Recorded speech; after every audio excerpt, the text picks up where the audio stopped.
सवाल है कि सिर्फ ईडी की एंट्री होने से नहीं होगा, ईमानदारी से और निष्पक्षता से जांच करनी होगी। और जो भी बड़े बड़े लोग इसमें इन्वॉल्व है, चाहे वो मंत्री हो, बड़ा नेता हो, कोई बड़ा अधिकारी हो, कोई बड़ा माफिया हो, बड़ा कोचिंग शिक्षक हो, जो भी हो, कोई भी इसमें इन्वॉल्व हो, उन सभी पे जब तक कठोर कानूनी कार्रवाई नहीं की जाएगी तब तक पेपर लीक नहीं रुकेगा। 67वीं बीपीएससी के समय भी कहा गया, सिपाही पेपर लीक के समय भी कहा गया और TRE 3 पेपर लीक के समय भी ये बातें कही गई कि 3 बड़े कोचिंग शिक्षक जो पटना के हैं वो पेपर लीक में संलिप्त है। लेकिन आज तक उन कोचिंग शिक्षकों का नाम भी उजागर नहीं किया गया, न ही उन कोचिंग शिक्षकों पे कोई कार्रवाई की गई। नहीं रुकेगा। हम माननीय मुख्यमंत्री सम्राट चौधरी जी से ये आग्रह कर रहे हैं, मांग कर रहे हैं कि 2020 से कम 2020 से जितनी परीक्षाएं हुई हैं और जिसमें पेपर लीक के आरोप लगे हैं उन सभी की जांच करवाइए। आप ईडी से करवाइए, CBI से कराइए, सब से कराइए और जो भी उसमें दोषी हो, संलिप्त हो, उन सब पे कठोर कार्रवाई कीजिए। बिहार के 4 प्रायोगिक परीक्षाओं की जांच अब ईडी करने जा रही है। ऐसे में छात्र नेता दिलीप ने ऐलान किया है कि ईडी से जांच करवा ले या कोई और एजेंसी से जांच करवा ले। जब बड़े लोगों का नाम आता है तो जांच वहीं पर रुक जाता है। जब तक बड़े लोगों को पकड़ा नहीं जाएगा तब तक किसी भी प्रायोगिक परीक्षा के जांच किसी भी एजेंसी से करवा लीजिए, कोई फ़ायदा बिहार के युवाओं को नहीं मिलने वाला है।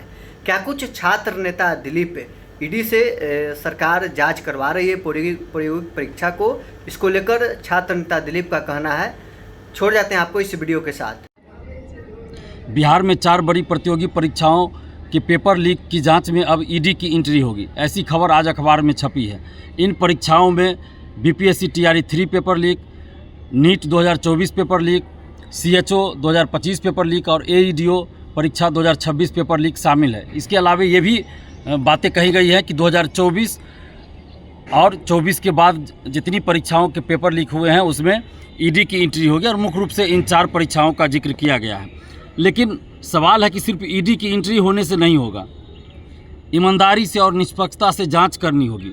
और जो भी बड़े बड़े लोग इसमें इन्वॉल्व है, चाहे वो मंत्री हो, बड़ा नेता हो, कोई बड़ा अधिकारी हो, कोई बड़ा माफिया हो, बड़ा कोचिंग शिक्षक हो, जो भी हो, कोई भी इसमें इन्वॉल्व हो, उन सभी पे जब तक कठोर कानूनी कार्रवाई नहीं की जाएगी तब तक पेपर लीक नहीं रुकेगा। ये ईडी से जांच करवाएं, CID से जांच कराएं, EOU से जांच करवाएं, CBI से जांच करवाएं, इससे कोई फर्क नहीं पड़ेगा। जांच आप किसी से करवा लिए, लेकिन जब बड़े लोगों का नाम आएगा तो ना तो उसका नाम उजागर कीजिएगा, ना ही उस पर कार्रवाई कीजिएगा। तो फिर कैसे पेपर लीक रुकेगा? तो फिर जांच का क्या फ़ायदा? 2022 में 67वीं बीपीएससी सिविल सेवा का पेपर लीक हुआ, उसमें बड़े बड़े लोगों का नाम आया, लेकिन आज तक किसी पे कार्रवाई नहीं हुई। 3 कोचिंग शिक्षकों का कहा गया कि पटना के 3 कोचिंग शिक्षकों का उसमें संलिप्तता है। 67वीं बीपीएससी के समय भी कहा गया, सिपाही पेपर लीक के समय भी कहा गया और TRE 3 पेपर लीक के समय भी ये बातें कही गई कि 3 बड़े कोचिंग शिक्षक जो पटना के हैं वो पेपर लीक में संलिप्त है। लेकिन आज तक उन कोचिंग शिक्षकों का नाम भी उजागर नहीं किया गया, न ही उन कोचिंग शिक्षकों पे कोई कार्रवाई की गई। तो फिर जांच आप किसी से करवा लीजिए, इससे क्या फ़ायदा स्टूडेंट्स को हो रहा है? ये दिखावे की राजनीति नहीं होनी चाहिए, ये दिखावे की राजनीति नहीं होनी चाहिए। और जब तक राजनीतिक संरक्षण बंद नहीं होगा तब तक पेपर लीक नहीं होगा। बड़े बड़े माफियाओं को राजनीतिक संरक्षण दिया जाता है और ये जो बड़े बड़े परीक्षा माफिया, शिक्षा माफिया है, ये हर पार्टी को, चाहे वो सत्ताधारी पार्टी हो या विपक्षी पार्टी हो, हर पार्टी को ये लोग फंडिंग करते हैं। और यही वजह है कि सत्ता पक्ष हो या विपक्ष, इन बड़े माफियाओं पे कार्रवाई के लिए कभी अग्रसर नहीं होते, कभी मांग नहीं करते हैं। आज बड़े बड़े शिक्षा माफियाओं को देखिए छोड़ दिया गया, जेल से उनकी रिहाई हो गई। क्यों? क्योंकि CBI ने उन पर चार्जशीट दाखिल नहीं किया, CBI ने या आर्थिक अपराध इकाई ने चार्जशीट दाखिल नहीं किया, कोई काम ही नहीं किया, बस एक FIR करके छोड़ दिया और कोई 2.5 महीने में, कोई 3 महीने में जेल से बाहर आ गया। तो आखिर क्या ये लापरवाही है? सिर्फ इसको लापरवाही कहेंगे या जानबूझकर ऐसा किया गया कि 3 महीने में हम चार्जशीट दाखिल नहीं करेंगे तो ये इनको बेल मिल ही जाएगा?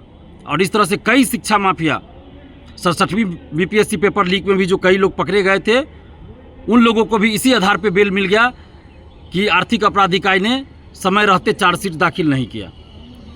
अभी नीट पेपर लीक मामले में भी बड़े बड़े शिक्षा माफियाओं के साथ यही हुआ कि CBI ने चार्जशीट दाखिल नहीं किया और उन वैसे शिक्षा माफियाओं को बेल मिल गया। तो ये दिखावे की राजनीति नहीं होना चाहिए कि छोटे 2, 4, 10 लोग को पकड़ लिए और चार्जशीट भी दाखिल नहीं किए और कोई 60 दिन के अंदर तो कोई 90 दिन के अंदर बाहर आ जाता है। और फिर अगली बार वो कोई परीक्षा होती है तो उसका पेपर लीक कराता है। ऐसा नहीं होना चाहिए।